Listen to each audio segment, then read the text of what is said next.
again. Today is actually April 1st. You're going to be seeing this on April 2nd because we are recording on Saturdays. Again, just in case this is another chance church, I didn't say that.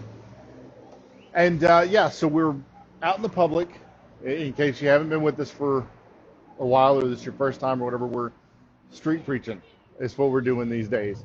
We're out here sharing the word in public so that passersby have the opportunity to spontaneously see what we're doing and join in if they want. If not, they still have the opportunity to find out the information so they can go find us and look at stuff. Look up our messages online. This is part of the mission is getting the word out in public. And we're not out here trying to get in people's way and cram this down anybody's throat. But we are trying to get out here and be where we can be seen and heard.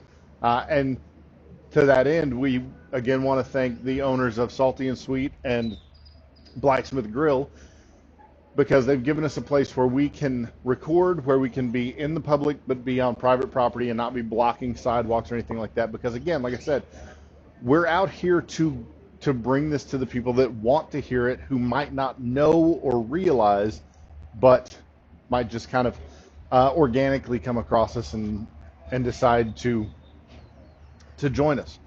So that's what we're up to. I apologize, I just kind of blanked there.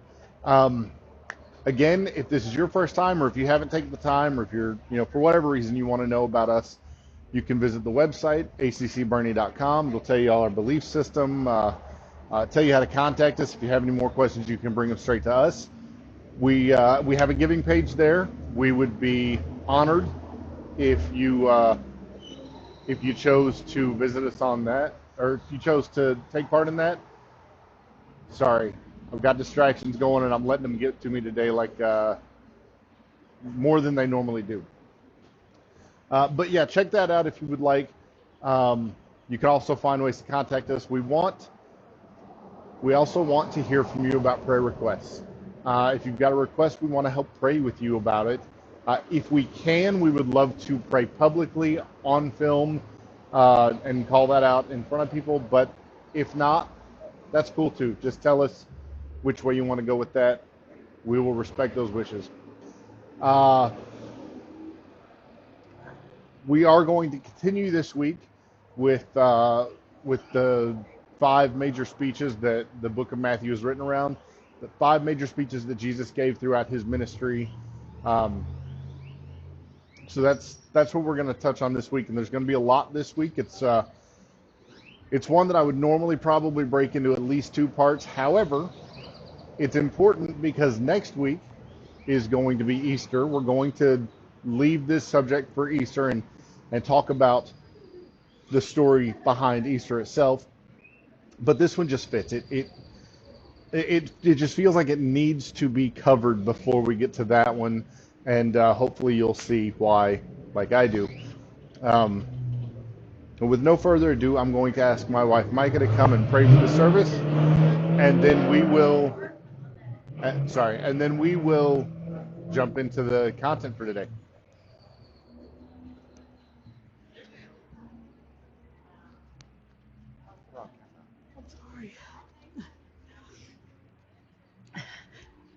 They're making fun of me because I'm a little tired today.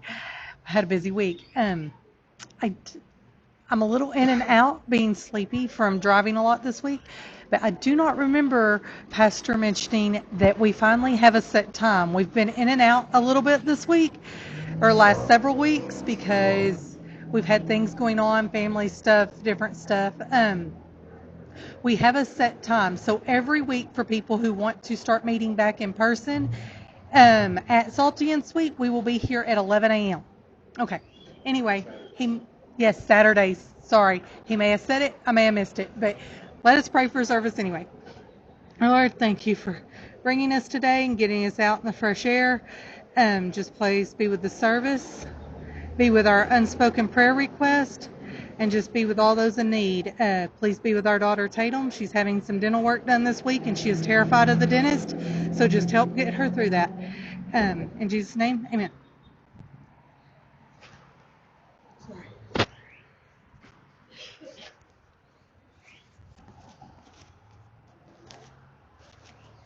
Well, there it is. Even half conscious, she's still cleaning up my messes. I did totally forget that. So just to clarify, Saturday mornings, 11 a.m., we will be out here recording service, which will then be broadcast at 5:30 on Sunday evenings. And to re-clarify this as well, Sundays at 2 p.m. from 2 to 4, we will be out at Black Rifle Coffee Company, just so that if you want to come meet us on Sunday, talk to us, share prayer requests, debate with us about why you don't believe what we do, whatever the case, as long as it stays respectful, we're happy to sit and talk about pretty much whatever topic you want to bring up. So we make ourselves available there on Sundays. And again, we'll be out here recording on Saturdays, 11 a.m. If you want to come see it live, we'd love that. Another little change that I'm going to do today is I'm not going to put all of the scripture references on the film. You're just going to get my wonderful, beautiful face for the duration. But if you'd like to follow along, we are going to be in the very end of Matthew chapter 9 and moving throughout Matthew chapter 10 with just a couple of spots where we're going to do an aside to a different reference in the Bible. So if you'd like to find that, now is the time to do so. This is the second of the major speeches that Jesus delivers in his ministry, and it's commonly called the Mission Discourse. So in Matthew chapter 9, starting in verse 35, the title here is The Need for Workers. Jesus traveled through all the towns and villages of that area, teaching in the synagogues and announcing the good news about the kingdom. And he healed every kind of disease and illness. When he saw the crowds, he had compassion on them because they were confused and helpless like sheep without a shepherd. He said to his disciples, "The harvest is great, but the workers are few. So pray to the Lord who is in charge of the harvest and ask him to send more workers into his fields." Now this is an element of storytelling called foreshadowing. Jesus literally tells his disciples to pray for workers for the harvest. He is essentially saying, if this which is important to me is important to you also, then ask God to send workers out to help. Where do you think this is going to go next? It should be probably pretty obvious because I'm being a little cheeky about it. But Jesus tells them, ask God to send workers, and then we roll into chapter 10, and what we immediately see is Jesus called his 12 disciples together and gave them the authority to cast out evil spirits and to heal every kind of disease and illness. Here are the name of the 12 apostles. So immediately after saying, pray to God and ask for workers for the harvest, Jesus calls his 12 disciples together and starts giving them the authority to do things. Where's this going? I do want to take note real quick that there's a sudden change in title in this one little segment of one verse. He called his 12 disciples together, and here are the names of the 12 apostles.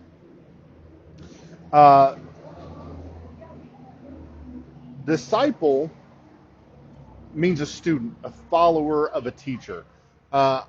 It's not just like it's not just like you go to class because you're in school, or college. You have an hour and a half a day, a couple days a week of this course or whatever. But a disciple really is a close follower. These people lived with him, they traveled with him, they were, more or less 24 hours a day in contact with him, learning from him. And oftentimes the disciple would also begin to teach others. So as I'm learning from this guy, I'm also kind of taking care of the new guys to the group and helping them to get caught up to where I am so that we can all learn from. And it's that kind of a rotation, but it's very close contact. Apostles, on the other hand, uh, are, sorry, I'm lost myself. An apostle is someone who has been delegated authority, someone who speaks with the authority of whom they are an apostle of. So it is, as we will see going forward in Scripture, possible to be both this apostle and disciple at the same time. But the point here is that in this very beginning of chapter 10, in verse 1, actually the very beginning of verse 1, it recognizes Jesus calls his students together and then turns them into his, oh, I lost my word, but turns them into his apostles, gives them the authority to speak on his behalf, taking the teachings that he's given them out and giving them out to the general public. So then we go on in verse 2. It says, here are the names of the 12 apostles. First, Simon, also called Peter, then Andrew, Peter's brother. James, son of Zebedee. John, James's brother. Philip, Bartholomew. Thomas, Matthew, the tax collector.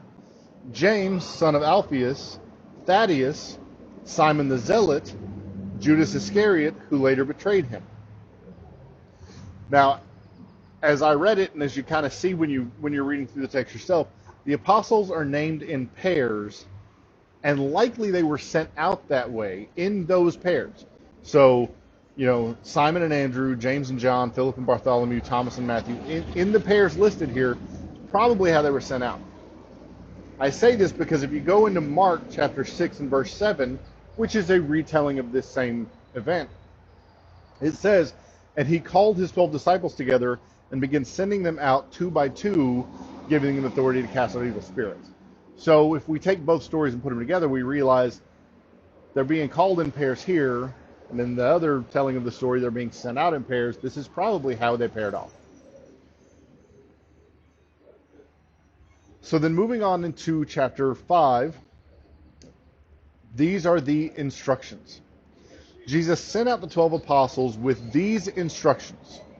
Don't go to the Gentiles or the Samaritans, but only to the people of Israel, God's lost sheep. Now, during his earthly ministry, Jesus focused mostly, but not entirely, on the Jews. After his resurrection, he commanded his disciples to take the good news to all the world. So we see instances in Jesus' ministry where he steps outside of the Jewish faith and does go and talk to the Samaritans, or reaches out and heals the Samaritans, which are a half-breed. They are part Jew and part Gentile, and they were kind of outcast from both sides because the Jews didn't like the Gentiles, so that half of them wasn't acceptable here, and the Gentiles were generally mistreated by the Jews. Let's just be straight about it, and so they didn't really care for them. So the Samaritans, who were a little bit of both, really had no home. But Jesus didn't let that stop him. He still went and ministered to them.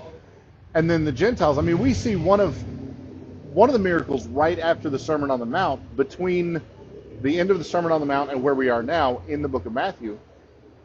We see a Roman centurion come to him. That's definitely a Gentile. And yet he reacts to him the same way as he reacts to everybody else who asks for help. He gives it.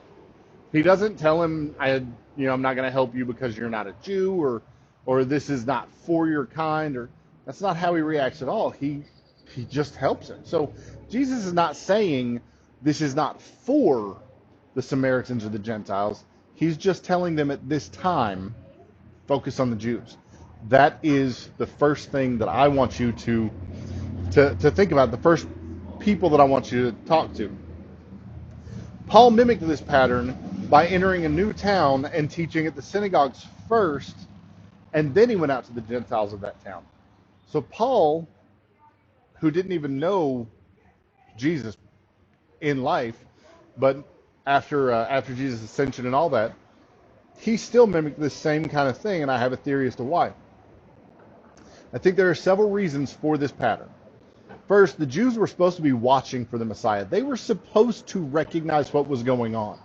That's why Jesus started there, is because they were supposed to recognize him and accept who he was and then carry that out. Now, Not that Jesus thought that, because you can't surprise God. But the purpose of the Jews was to be ministers to the rest of the world. And so the reason Jesus started there is because their purpose was to take him to the rest of the world. But secondly, it's a lot easier to go talk to people from your own culture, from your own from your own area. You know, it's a lot easier to find common ground with people that you that you can that you can share some moments with, even if you don't know them. If you're overseas and you find an American, it's real easy to be a little more comfortable with that American because you realize you both come from somewhere else and you're both in a strange foreign land, and it's just almost a comforting thing. If you are like me, I'm from Texas, but I've lived a lot of my life in other places, Colorado, Wyoming, and things like that. And every now and then in those places, I would come across another Texan, and that was very comforting to me because, hey, you know, Texas is a big place, and we may not have even seen the same places, but there's still some connection, some heritage feeling almost. And so it's easier to talk to people when you know there's a commonality. And when they're talking about God and the Messiah, the Jews know God. Now, they're not good at it. We see all through Jesus' ministry and all through the New Testament that the Jews aren't good at discerning the things of God and understanding the scripture that they've memorized and know, but they know it. So it's a much easier first step for these new voices of Jesus to go talk to the Jews first. Third, the disciples and apostles were still very new to this. The Jews already knew about God and what they were preaching about, and they had pre-established common ground. I just kind of repeated that. I apologize. But it made it a lot less nerve-wracking for the new apostles to go out as well. And I believe that a reason that Paul followed this method was because it allowed him to go into a new town, to go into a comfortable place, the synagogue, because he grew up, he was either part of the Sanhedrin or very close to them. He grew up a Pharisee, so he grew up very, very steeped in and trained in Jewish culture. So for him to then go to a new place, the synagogue would be like the home away from home. It'd be like the embassy. Like if I went over to, somewhere in Europe and just really got kind of weirded out or freaked out or something, whatever, the best place for me to go would be the American embassy. That would be my home turf in a foreign land. That's kind of how the synagogues would have been for Paul. He goes to the synagogues and he teaches the Jews, but then he also has a chance, kind of from a safe space, to get a feel for the culture in that area, to get a feel for how things work in that city, so that then as he leaves the Jews and goes out to the Gentiles and starts talking to them, he already kind of is a little practiced in the details of their cultures and their characteristics and what's acceptable, what's not acceptable. Because, again, being an American, there are certain cultures where I walk up to somebody on the street and put my hand out to shake their hand. That's not okay. A lot of Asian countries, raising your voice, not okay. So like here, I see a friend of mine from across the street and I'm like, hey buddy, to get his attention. There's a lot of Asian countries where that would be totally not okay. And so this gives Paul an opportunity to operate within Jewish culture that he knows while he's learning the idiosyncrasies of the town that he doesn't know. Let's face it, we're more forgiving to people who come from the same place that we do. We're more forgiving to people that we feel some kind of kinship with than just some total stranger that we know nothing about. And of course, this is just my opinion on why, but that's, I believe, why Jesus started them the way that he did. Moving into verse 7, he tells them, "Go and announce to them that the kingdom of heaven is near. Heal the sick, raise the dead, cure those with leprosy, and cast out demons.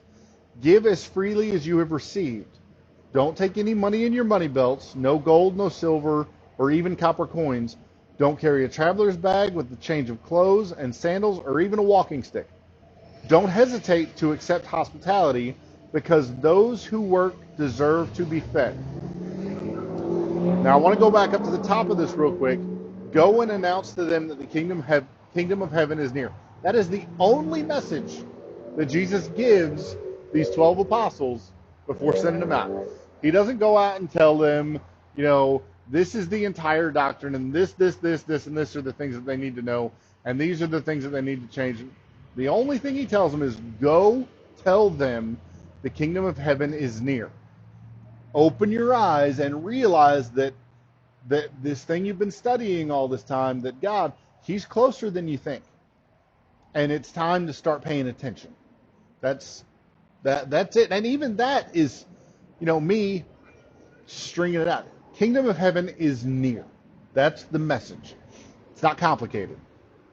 But then he goes into all this other stuff about don't carry money, don't change of clothes. Now my Bible, the study part of my Bible, says that they did not need to take provisions because they weren't covering that much territory. And maybe that's true. But I don't think that's the entirety of why. Maybe that's part of it. But I think it also had to do with the fact that the Jewish people were supposed to be hospitable, especially to the men of God.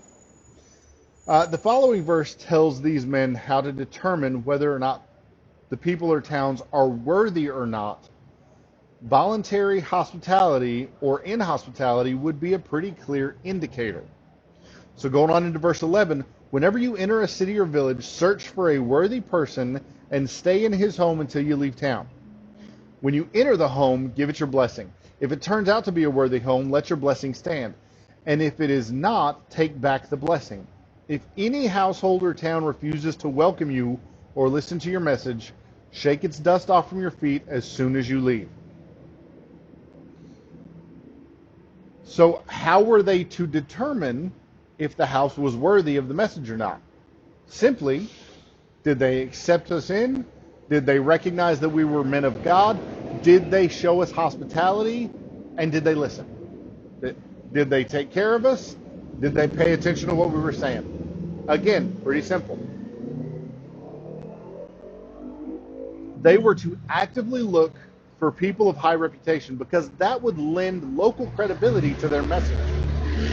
So if they found the respected people in town and they went into those homes and those people received them, then that person's local credibility was then kind of passed on to these newcomers to town with a message, because the town would look and say, well, this guy we think highly of, and he is giving these guys an audience. He is listening to what they're saying, so we should then listen as well. But if they wouldn't, if that respected person wouldn't listen to them, then that also filters down to the town. And so they're like, he's not really believing what they're saying, so maybe we should question it as well.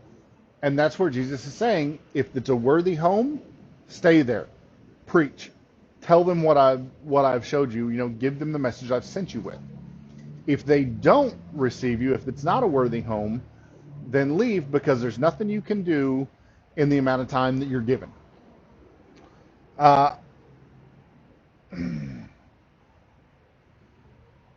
Pardon me. Got to slow down and take a breath sometimes. Plus, they were to focus on the mission, not looking for the bigger, better deal. You may go into town and find the most well-respected person, but his neighbor's got a really nice house with a pool in the backyard, and that's kind of where I want to be over there because there's some really nice stuff here. But the idea wasn't to go looking for comfort. The idea was to go looking for credibility. So join up with this person because that's who the town looks to. That's the wisdom center of the town. If that person turned out not to be the person their reputation suggests, or they rejected the message of Jesus, then the apostles were to leave the home and the town. And when they were rejected, they were to shake the dust off of their feet. That's the quote. The symbolism is for the benefit of the apostles, not for the benefit of the people. Essentially, what Jesus is saying is, don't carry this rejection in your head to the next town. You did your job. The failure is theirs, not yours. Move on. We could learn a lot from that today, because there's a lot of us who want to stand and argue and debate and get into an angry, spitting, just nasty, name-calling argument with people because they don't want to accept what the Bible has to say. At what point is that going to sway them? At what point is my yelling and arguing and screaming back and forth going to stop helping them build the wall and actually break it down? The answer is it's not.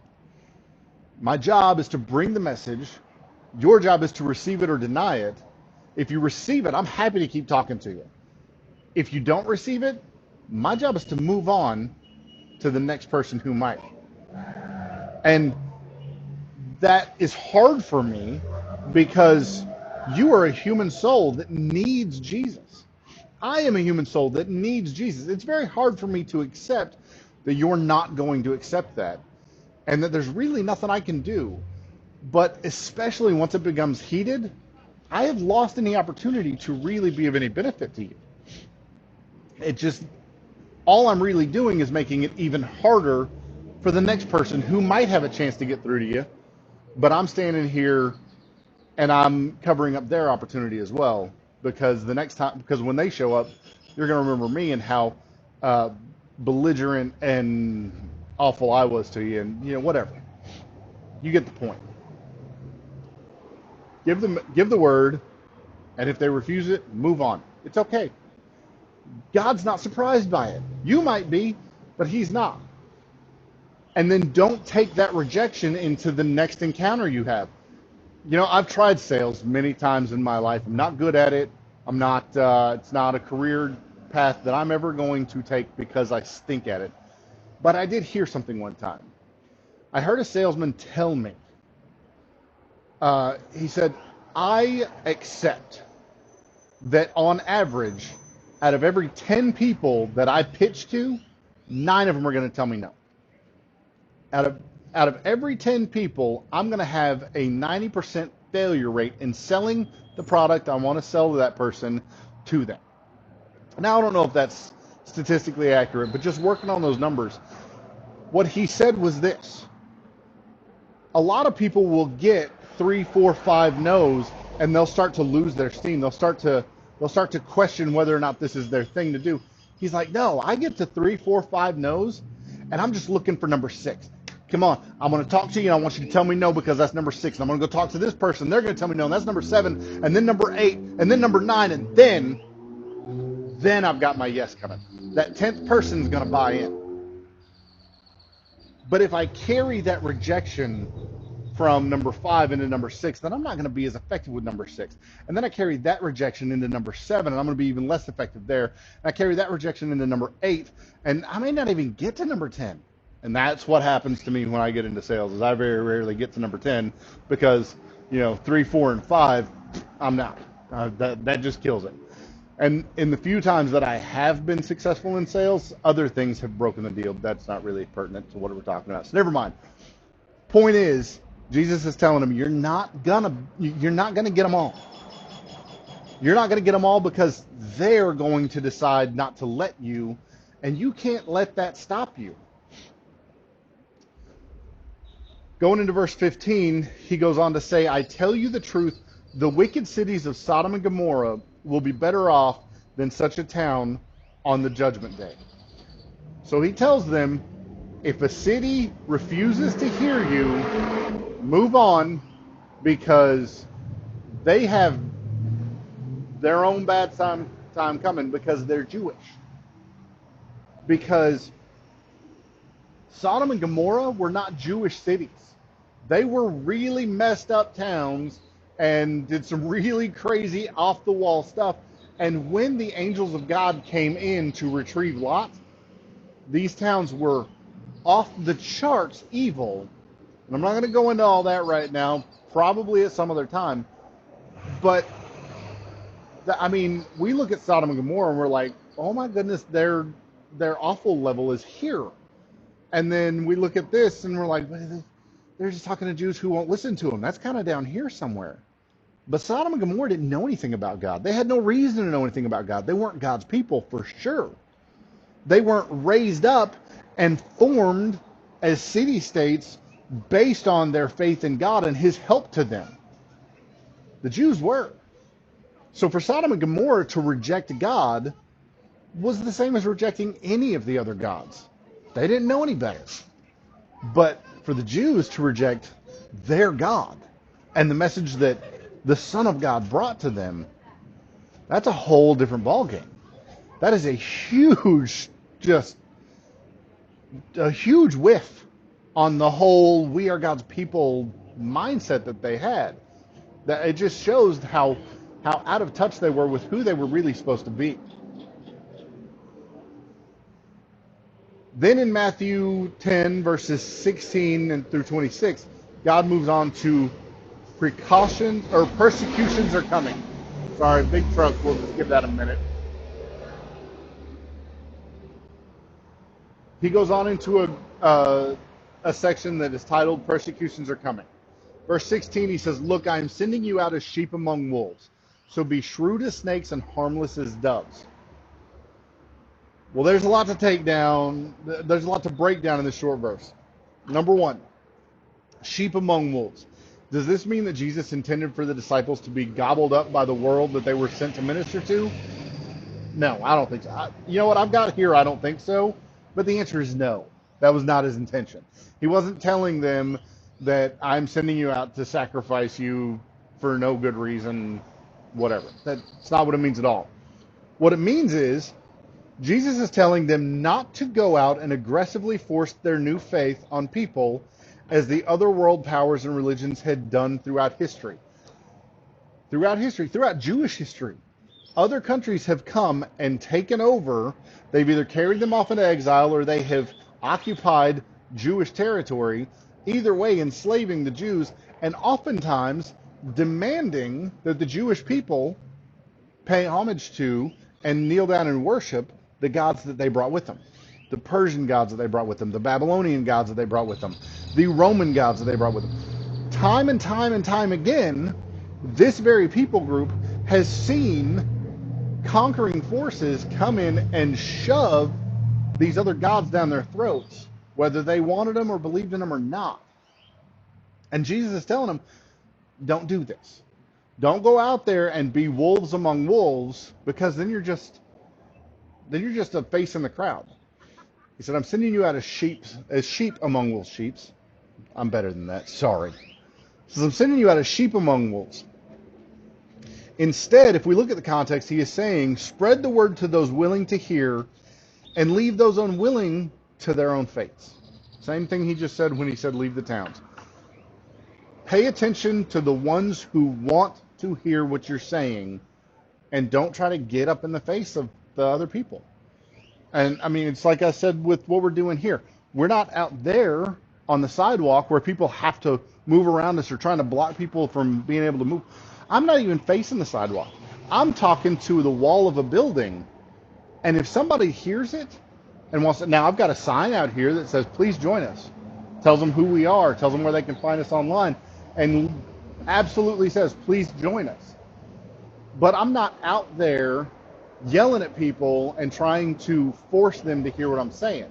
I'm just out here where they can if they want to.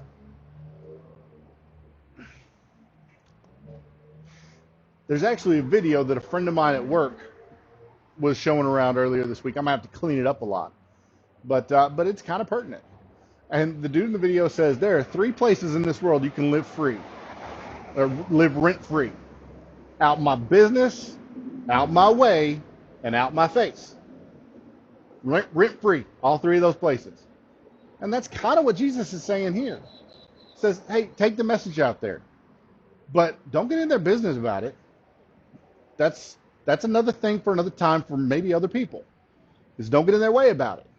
Don't try to stop them and tell them they have to listen. And don't get up in their face. Don't challenge them about it. That's not what he sent them to do in this time. He just sent them to find those who wanted to hear it, and to leave the ones alone that didn't. The next thing is be shrewd as snakes. Now, serpents have had a bad name ever since pretty much the Garden of Eden. I think we all know the story. Adam and Eve have a perfect life. There's one tree they can't eat from. They know that. God told them that. And then here comes this snake who's like, hey, man, it's cool. You can have this. God's not going to do anything about it, which was not correct. But normally when we see the symbolism of serpents come up in Scripture, it's a wickedness. It's an evil thing. But here, he tells his own apostles, be shrewd as serpents. Jesus isn't equating his disciples with this picture of snakes and wickedness that I was talking about. But have you ever watched a snake hunt? And it's fascinating. I've seen it, and it's brutal, and it is chaotic, and it is ridiculous, but it's fascinating because what you see is you see this prey come into view of the snake, and the snake gets just stiff, just like coils up, and his head's up here, and he's just tense. You can see the snake shaking because he's tensed up and just waiting for that exact perfect moment. And when that snake sees this is my chance, boom! You can't even see it happen. Just all of a sudden, the snake's here and the prey's here, and the next thing you know, they're just together, and he's coiling up around them or whatever, depending on what kind of snake. I mean, it's just faster than the human eye can even see in most cases. But there was patience. I've seen a mouse dropped into a snake cage that has run around and pounced on that snake for several minutes before the snake reacts and gets his meal, just because the snake is waiting for just the right time to strike so that he doesn't miss. So that's part of the shrewdness. But also, think about snakes. Snakes have got to be on the lookout at all times. They're at ground level. Most things don't ever see them, so they don't even avoid trying to run over them because they don't even know they're there. And the things that do see them either run away or go out of their way to kill them. And I know some people around, I know there's some people out there, I know people in my life who are like, the only good snake is a dead snake, and I used to be that way myself.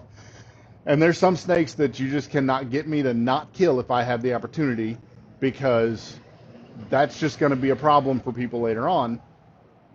But that's the point, is snakes have got such a bad rap that people either don't see them and end up killing them by accident, or they do see them and they go out of their way to kill them on purpose, because I'm not going to have that evil thing around. So to be shrewd as snakes just means survive in some cases.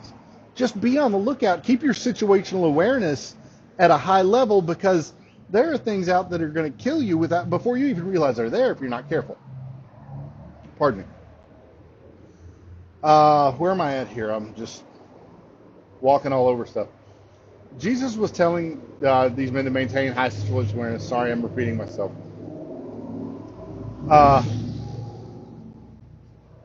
But then he goes on, and he follows that, be shrewd as serpents. He follows that with, and harmless as doves. So maybe he realized, I'm going to tell you to be shrewd like a serpent, but that doesn't mean to, be attacking like a serpent might be. He tells them, be harmless as doves. I honestly never really thought this would need much explaining, other than the unfortunate possibility of being beneath a dove at just the wrong moment in time. There's really no reason for anyone or anything to really fear a dove. Maybe an earthworm, which I'm not really sure has the consciousness to know that it should fear it. Who would ever run screaming because a dove landed near them?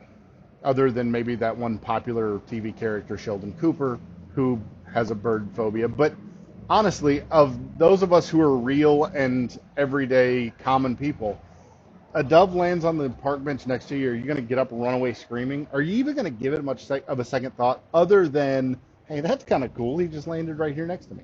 Probably not. Doves, that's part of the reason that doves are associated with peace and love.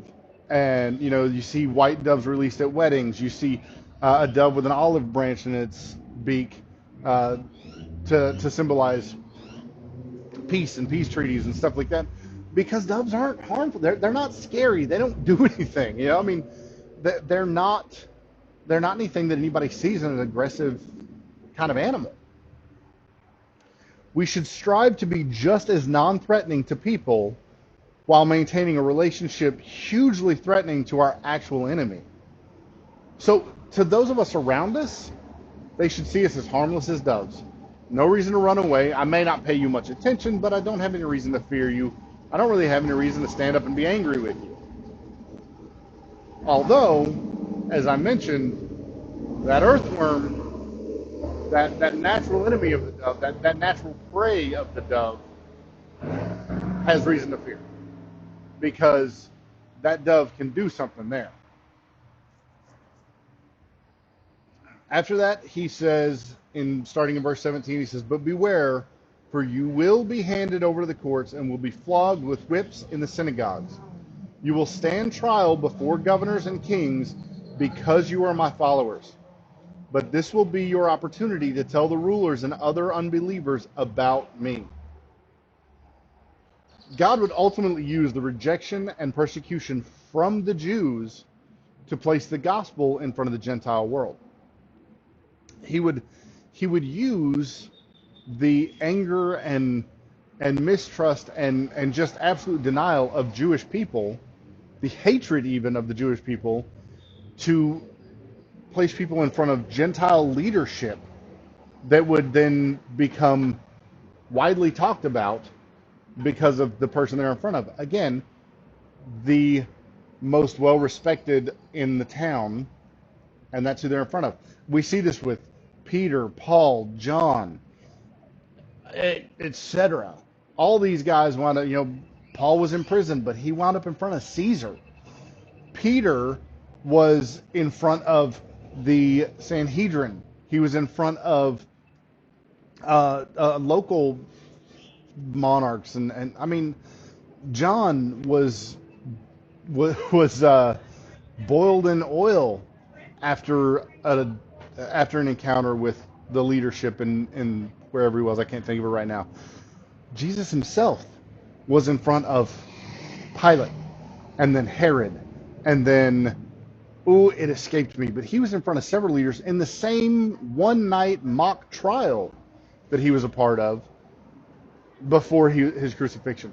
Now, none of these leaders accepted what he was saying. None of them really grabbed onto the faith. None of the ones that I've referenced. But it still put them in a place where the story would be told by believers and non-believers alike, by Jews and Gentiles alike. So Jesus used this rejection to help get the word out beyond the Jews.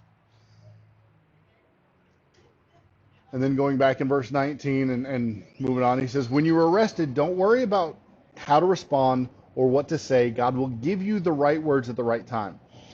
For it is not you who will be speaking, it will be the Spirit of your Father speaking through you. A brother will betray his brother to death, a father will betray his own child, and children will rebel against their parents and cause them to be killed.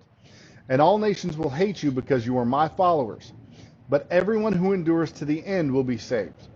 When you are persecuted in one town, flee to the next. I tell you the truth, the Son of Man will return before you have reached all the towns of Israel. Students are not greater than their teacher, and slaves are not greater than their masters. Students are to be like their teacher, and slaves are to be like their master. And since I, the master of the household, have been called the prince of demons, or Beelzebub in some translations, the members of my household will be called by even worse names. But don't be afraid of those who threaten you, for the time is coming when everything that is covered will be revealed, and all that is secret will be made known to all." Jesus is saying here, follow my example, be like me. But he's also telling them, if they treated me the way, well, this is before he was treated the way he would be, but he said, if they're going to persecute me, if they're going to treat me so poorly, and we know the story, he was beaten and then crucified and killed. He says, if they're going to do things to me like that, being who I am, how do you expect to not have persecution fall on you? How do you expect to not be treated in a similar way? Yeah, it's kind of a hard pill to swallow. As a follower of Christ, I am to expect that persecution is going to come my way. I'm to expect that people are going to treat me poorly, because if Jesus was here right now where I'm standing giving the same message, he would be treated poorly.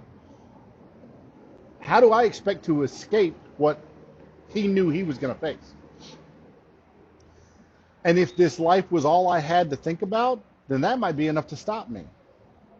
But I have a future that nobody's ever going to touch me in.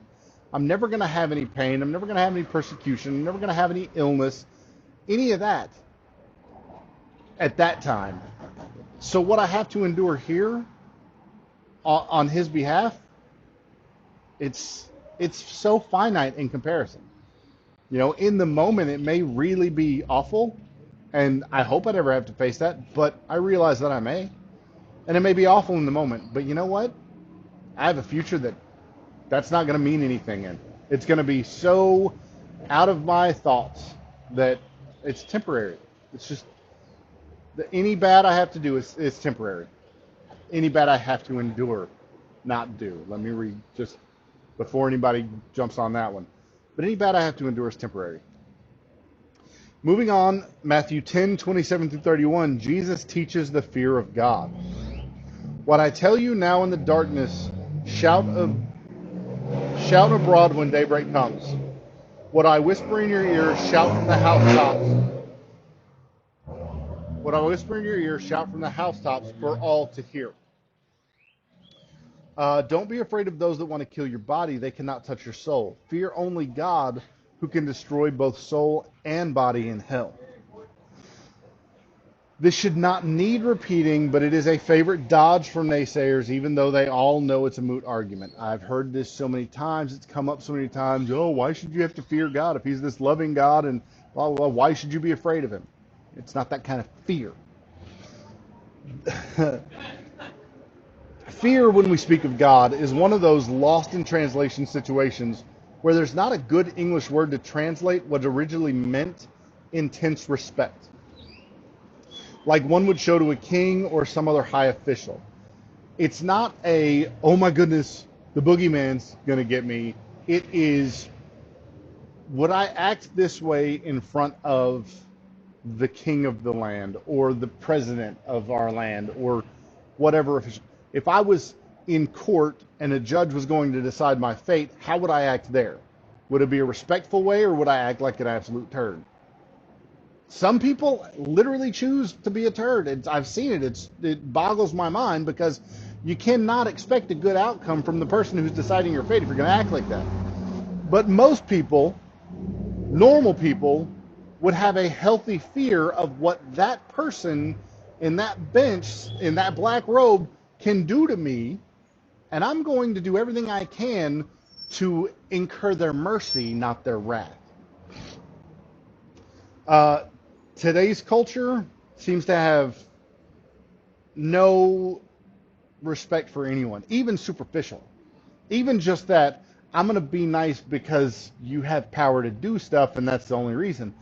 Even that, a lot of today's culture doesn't have. I mean, you can see the police video interactions and stuff with people being stupid all over the internet, you know, acting like idiots, and then all the other people coming out and be like, they're right, they shouldn't do it, and, you know, cops are bad, and blah, blah, blah, yeah, until you need one, and then they're going to be your saving grace. So just don't be dumb, you know. Treat people with respect, all people with respect. Maybe a little level of fear for your fellow man, not because you're afraid of them, but just because, hey, I'd like to be treated well. Maybe I should treat you well in return. That kind of fear. Sorry, that's a pet peeve of mine. This is not saying be afraid of. It is saying have respect for, have superior respect for the one who can not only kill your body, but can then send you to hell after that. See, these guys, all they can do is hurt you here. You know, I've heard it said you can't threaten a Christian with death because I know where I'm going after this. Death is not a fear for me. But hell is somewhere I don't want to go.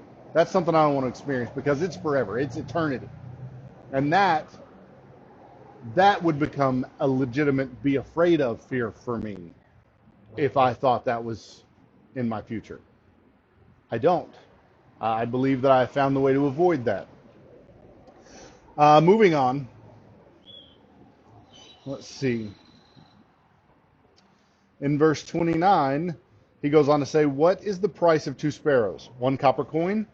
But not a single sparrow can fall to the ground without your Father knowing it. And the very hairs on your head are all numbered. So don't be afraid. You are more valuable to God than a whole flock of sparrows." He is literally following the fear God portion of this with understand your Father knows every living being, every living creature, and cares for each of them. And you are far more important than most of them are, because he didn't give sparrows and dogs and cats and cows and all those. He didn't give them souls. We are his special creation. He knows each and every one of us and what's going on with us. We mean more to him than even the sparrows, and he knows when one of them falls.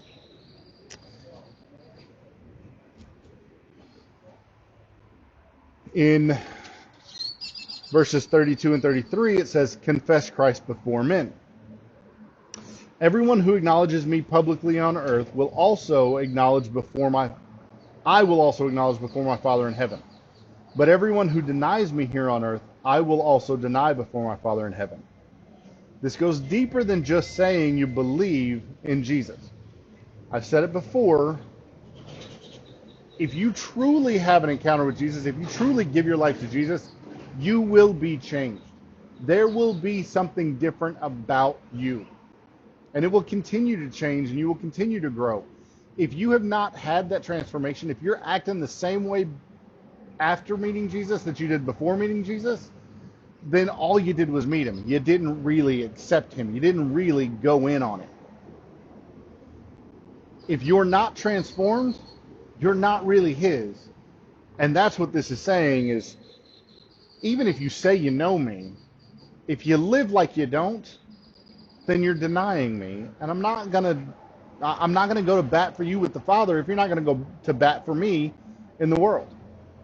You know, if you're not gonna be in my corner, why should I be in your corner? That's exactly what he's saying here. And then he goes on to say, Christ brings division. That's the next heading. In verse 34, Jesus says, "Don't imagine that I came to bring peace to the earth. I came not to bring peace, but a sword. I have come to set man against his father, a daughter against her mother, and a daughter-in-law against her mother-in-law. Your enemies will be right in your own household. If you love your father or mother more than you love me, you are not worthy of being mine. Or if you love your son or daughter more than me, you are not worthy of being mine. If you refuse to take up your cross and follow me, you are not worthy of being mine. If you cling to your life, you will lose it. But if you give up your life for me, you will find it." Sadly, it is so very common that the people that reject a believer in their faith in Jesus are the people that have the closest relationship with them. Family, close friends, people that should absolutely have your back. The people who are dearest to your heart and who you are dearest to their heart, unfortunately, are so often going to be the exact same ones who are going to turn on you when you accept Jesus Christ. You have to understand that. You have to know that. Jesus is saying here, you have to love me above all else, because I am the only thing in your life that will not, absolutely never will change my mind about you. Now, I love my wife. I am never going to change my mind about my wife. But as certain as she is in that, she can be 1,000 times more certain that Jesus is never going to change his mind about her. Because I'm human and I'm stupid, and we do stupid things. And I have no intention of ever betraying her or walking away from her, but that doesn't mean it's impossible, because we're dumb. I do realize that as soon as that happens, my time on this earth is over. And that is just an additional incentive not to be dumb. But see, that's that healthy fear as well. I respect her, but I also do kind of fear her if something stupid like that starts to jump in my mind, which it doesn't. But that's my point. As solid as she knows that I am toward her, she can bet 1,000 times more on Jesus never turning his back on her. Because it doesn't matter if people like you or not, as long as you're solid with God, that's where your eternity lies, not with people. In Luke 14, verses 26 and 27, Jesus, again speaking, says, if you want to be my disciple, you must, by comparison, hate everyone else. Your father and mother, wife and children, brothers and sisters, yes, even your own life. Otherwise, you cannot be my disciple. And if you do not carry your own cross and follow me, you cannot be my disciple. Jesus is not telling us to actually hate anyone. And I've covered this before. What he's saying is, your love for me should be so far above your love for the second place person on that list. There should be such a giant gap there that I should love Jesus so much that my absolute love and devotion for my wife looks like hatred in comparison. That's how far separated they should be. Not because I should treat her bad, but just because I should hold him in so much higher regard. And I do. And she does. And we understand that. This is not a threat to our relationship. We don't see it that way at all, because the closer we grow to Jesus, the closer we grow to each other as well. But go back to the verse. Verse 27 even states that you must love him more than your own life. You don't pick up and carry a cross. You don't pick up and carry your own cross for any reason other than because you're about to be nailed to it and die. That's what the cross is for. It was a death sentence, a ridiculously brutal death sentence carried out by the Romans for the worst of criminals. And you don't carry your cross if you're expecting a slap on the wrist and a go back to your house and don't do it again. That's not it at all. You have to be willing to die at any time for him, because he died for you. And then finishing it up, I know this has been kind of a long road here, but finishing it up, going from verse 40 and 42, he says, anyone who receives you receives me, and anyone who receives me, the Father who sent me. If you receive a prophet as one who speaks for God, you will be given the same reward as a prophet. And if you receive righteous people because of their righteousness, you will be given a reward like theirs. And if you are given even a cup of cold and if you give even a cup of cold water to one of the least of my followers, you will surely be rewarded. This one right here, he finishes this out by reinforcing to them how they are to act and what's expected of the towns that they go into, and why, if someone receives you, put a blessing on that home and stay there, and if they don't, knock the dust off your feet and go on to the next. Because if me as a preacher comes to you and I'm traveling and I don't have a change of clothes, I don't have money for gas, I don't have my next meal because I just came out to spread the word, because that's how Jesus sent me out, like he did here. If you then provide for me, then Jesus regards you just as if you were the one out there delivering the message, because you gave me the opportunity to continue carrying the message even beyond you. You will receive the same reward. He's basically saying that you will be seen in heaven as I am seen for doing the work, because you're providing for the work. We're not all called to do the same thing. Now, I've said it before, nobody's called to sit on a church pew and do nothing more. But not everybody's called to preach. And honestly, everybody may not be called to go out and witness to others. I think we all have people in our circle that we're all meant to reach out to. But beyond that, your job might actually be hospitality toward those who are reaching out beyond their circle. Your job might be, hey, let me help facilitate you taking the message out rather than me, because that's not my calling. My calling is to build you up, is to help you along. We're not all built for the same thing. So maybe that is your calling. Maybe your calling is to facilitate this ministry going out or another ministry going out. And that ties right back in. I didn't plan this, by the way, but that ties right back into the whole giving situation to churches. Maybe you're not meant to go preach, but maybe you are meant to help fund those people who do. Maybe you're not meant to run a church, but maybe you are meant to help fund the church that is being run by the pastor that you sit under. Maybe you're not meant to go overseas to third world countries and help build schools or provide clean water or housing, but maybe you are built to help fund those ministries so that those people can have, because the people going on missions trips are not normally the people funding what's happening over there. They're going over there and volunteering their time, but other people are putting up the money to do it. Maybe that's where you fit in. And none of that happens if you're not tied into and willing to give to the churches that are pledging to those groups. So some of us are gifted to be givers of our time and our voice. Some of us are gifted to be givers of our money and our resources. Don't deny that because you want to take on the whole, oh, they're all just money hungry. And that's not the case. It's really not. And if you have doubts in that, vet the people that you're going to give it to. Go talk to them. Go ask them.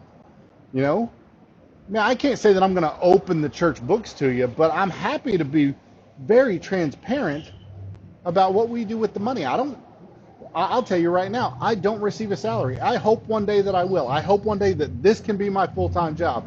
This and going and seeing the people that are part of my church and all that. I hope that this will pay my bills and support my family so that I can focus solely on that.